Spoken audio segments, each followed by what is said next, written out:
A stranded truck on a deserted Texas highway. A frantic call for help, laced with terror and strange warnings, then silence. The infamous 911 recording still baffles investigators and haunts everyone who has heard it. Brandon Lawson vanished in 2013, igniting a mystery where even the hard evidence seems to hide more than it reveals. What happened in those crucial minutes before everything unraveled? Brandon Lawson was 26 years old, a father of 4, and worked long hours in the Texas oil fields.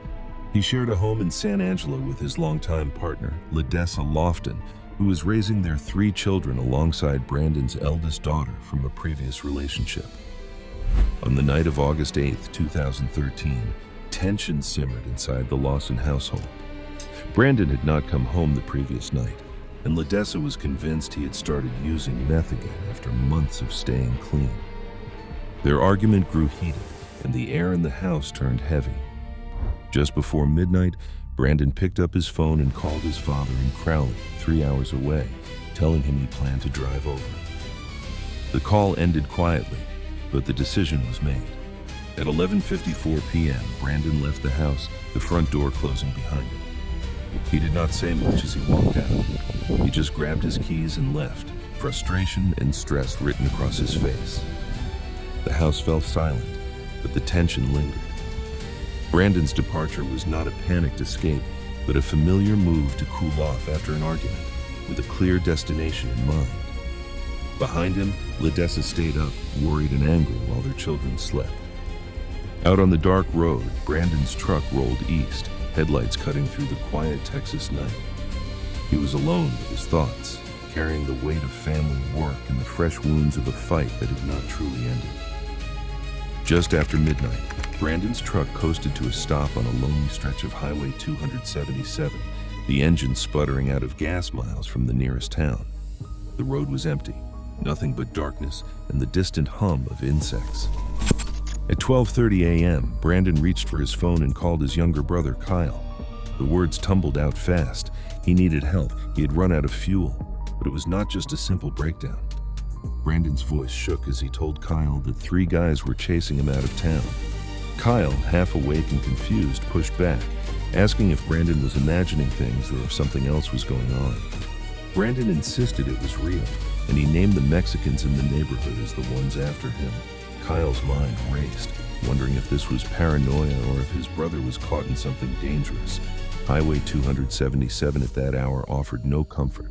The truck sat at the edge of the lane, hazard lights off, vulnerable in the night. Brandon's call was not just about gas. It was a plea that carried fear and urgency, the kind that makes a person's heart pound even through a phone line. Kyle tried to get more details, but Brandon's answers grew scattered. He said he was hiding, that he did not want to be seen. The line crackled with tension, the sense that something was very wrong hanging between the brothers. Kyle grabbed his keys and headed out, not knowing what he would find, only that Brandon sounded terrified and alone. The empty highway, the stalled truck, and a desperate phone call, these were the first signs that the night was spiraling into something no one could explain. At 12:50 a.m., Brandon Lawson dialed 911 from a remote stretch of Highway 277. The recording lasts just over 2 minutes. Brandon's voice is urgent, fragmented, and difficult to follow. He says, "Yes, I'm in the middle of a field, then something about pulling some guys over, and my truck ran out of gas." The dispatcher asks if he needs an ambulance, but Brandon's replies are scattered. He mentions being chased, says, "There is one car here. The guy is chasing me into the woods," and then, "Please hurry." The audio is full of static and wind. Some words fade out. Others are swallowed by background noise. Listeners have debated what Brandon actually says, whether he names specific people, if he says, "I need the cops," or something else entirely. Certain phrases like, "We are not talking to them," and "I ran into them," have been flagged and replayed by online sleuths, each hearing something different. A color-coded transcript attempts to match spoken words to the audio, but gaps remain. Spectrogram analysis highlights the confusion. Even with technology, parts of the call remain unintelligible. The raw recording leaves listeners with more questions than answers, making every second of audio a puzzle for anyone searching for the truth. Kyle Lawson pulled onto Highway 277 just after 1 a.m., headlights sweeping over Brandon's empty truck. The Coke County deputy was already there, checking the area and shining a flashlight along the roadside. Kyle's phone buzzed. Brandon was on the line. His voice was strained, urgent. "I can see you, I'm right here," Brandon insisted. But in the darkness, Kyle saw nothing but open field and the silhouette of the truck. He called out for his brother, hoping Brandon would step out from the brush or shadows, but there was no answer. The deputy drove slowly up and down the highway, searching for any sign of movement, but found nothing out of place. Kyle waited by the truck, glancing at his phone, hoping for another call. Minutes dragged by. The only sound was the wind and the distant hum of insects. After 30, maybe 45 minutes, Kyle realized Brandon was not coming out. He left a red gas can in the bed of the truck, thinking his brother might return for it, then got back in his car and headed home. Brandon's phone stopped ringing. Calls went straight to voicemail. With no sign of him, the search would soon grow much larger, but in those first moments, the only trace was a voice on the line and an empty stretch of Texas night. Search teams gathered at first light, covering the scrubland surrounding Highway 277 with a mix of urgency and frustration. Deputies, volunteers, and Texas search and rescue members worked side by side, combing the open fields and brush on foot and by ATV. By mid-morning, 2 Department of Public Safety helicopters circled overhead, scanning for any sign of movement or discarded clothing. The landscape offered little shelter, just low mesquite, patches of tall grass, and dry creek beds that twisted away from the road.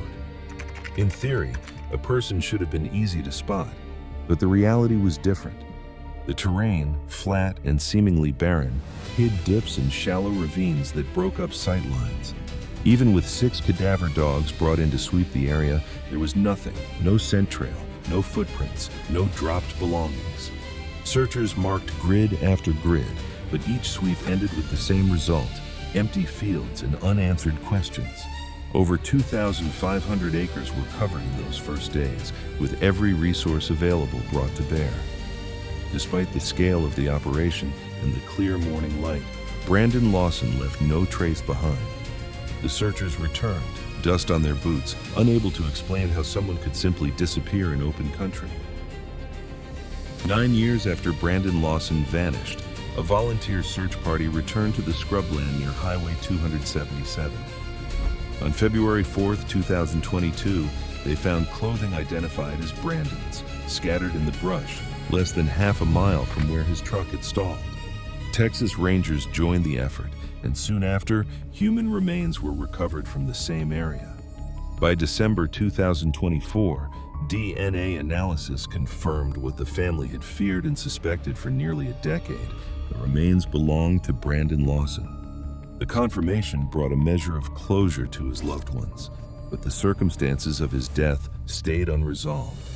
Investigators and the public weighed 4 main theories. Some pointed to Brandon's own words that night, his fear of being chased, the claims of a threat suggesting he may have encountered violence or foul play. Others believed disorientation played a role, whether from exhaustion, panic, or possible drug use, leading him to wander into the unforgiving landscape and succumb to the elements. Another group argued that the infamous 911 call, with its jumbled phrases and static, had been misinterpreted, and that Brandon's distress was misunderstood. And there were those who saw hints of criminal involvement, pointing to his legal troubles and the possibility of a targeted attack. Each theory found support in pieces of the evidence, but ran up against contradictions. There were no clear signs of struggle, no witnesses, and a decade-long gap before the remains were found. The DNA match closed one chapter, but the story of what happened in those last hours remains unfinished. Today, Brandon's case reminds us how a single moment of confusion can ripple for years, leaving families and sometimes entire communities without answers. As technology documents every call, the silence that follows still echoes. In Unresolved Mysteries, it is the questions, not the facts, that refuse to fade. What do you think?